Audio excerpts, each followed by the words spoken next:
پیارے اسلامی دوستو، اگر آپ حدیث سننا پسند کرتے ہیں تو چینل کو سبسکرائب کر لیں، شکریہ۔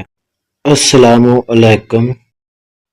صحیح مسلم میں حضرت ابو ذر رضی اللہ عنہ سے مروی ہے کہ حضور نبی کریم صلی اللہ علیہ وآلہ وسلم نے فرمایا، 3 آدمی ایسے ہیں کہ قیامت کے دن نہ تو اللہ رب العزت ان سے کلام کریں گے اور نہ ہی ان کی طرف نظر رحمت سے دیکھیں گے اور نہ انہیں گناہوں سے پاک کریں گے اور ان کے لیے دردناک عذاب ہے۔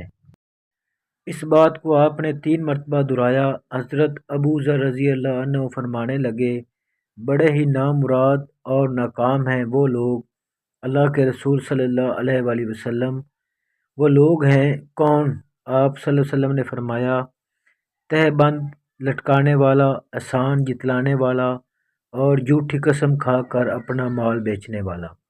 اسی طرح جو کپڑا ٹخنوں سے نیچے لٹکایا جاتا ہے وہ اپنے پہننے والے آدمی کو دوزخ میں لے جائے گا۔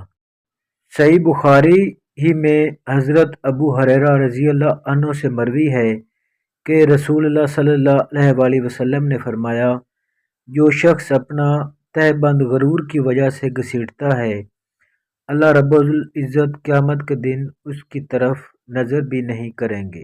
صحیح البخاری۔ اگر آپ کو ویڈیو اچھی لگی ہو تو کمنٹ میں ضرور بتائیں، شکریہ۔